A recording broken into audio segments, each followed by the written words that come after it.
Hey guys, welcome back to my channel and I'm here with a new video for you guys. Before you guys watch, go ahead and go down and smash that like button and go ahead and subscribe if you want to know when I post my videos. So in this video, we're going to talk about the differences between a RGB LED and a diode LED and how we can use the same Python program to configure both the RGB light and the diode.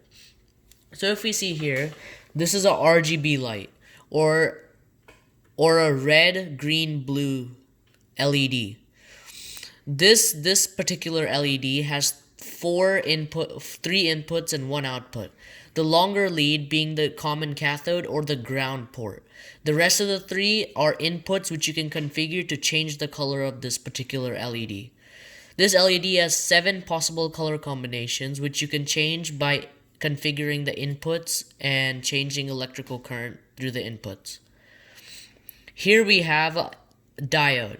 Unlike the RGB, this little guy only has two metal leads. One is which a output and one is which a input.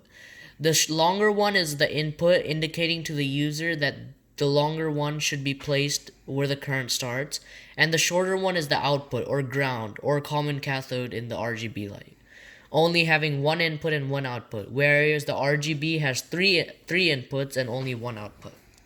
Now if we take a look at the circuit here, I can show you guys how I'm able to use one RGB light and use the same program that I used for the last video. So if you see here, I configured the 3 input strands of the RGB connected to 3 inputs with a resistor. These individual metal strands act like a LED light. Individual LED light without an output, because all 3 of these inputs have one common output called a common cathode. I'm still using the same exact ports and same exact resistor layup. Instead, I'm just changing the actual LED type, and I'm also changing the output. Now if we take a look here to the circuit diagram, as I said in the last video, making circuits at this stage may sound silly or not required, but as you go into more complicated programs, you can easily get hassled by the amount of diodes and LEDs that you guys use.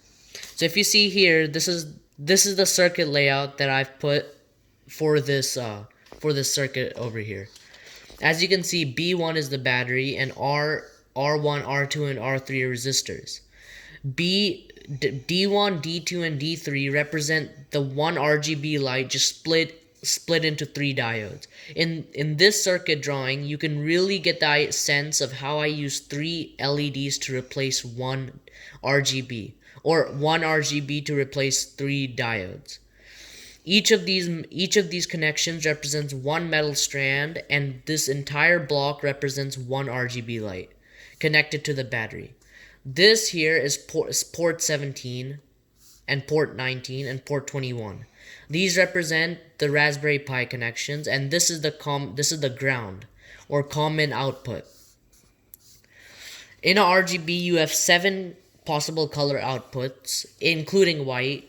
The longer lead is the common cathode or ground and has 4 leads of output or input, or 3 leads of input and has 4 leads in total with 1 output. Now if we take a look at the program, you guys can see that this is the exact same program that I used in the last video, with just a few little tweaks to include the light changing difference. As you can see, I used if statements to represent the changing colors, and I made a random statement which really randomized the color outputs. In the last program, the 3 diodes were programmed in a static way and could not change. In this, there's a randant program aspect which allows the three colors that do show to be randomized and different. There are 7 different color outputs, as there are 7 different if statements in this program. Everything else is basically the same and will be the same and is the exact same as the last program.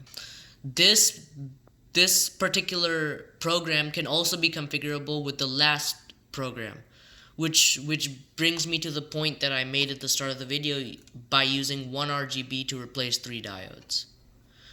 Now if you take a look at how this actually works, if I play this program, you can see that the lights that emit are randomized each time in three step intervals. Each color that starts is different, each color that ends is different. This is caused by the random aspect of the program that I put in. Okay guys, thanks for watching, and make sure you stay tuned for my next video, which should be coming out soon.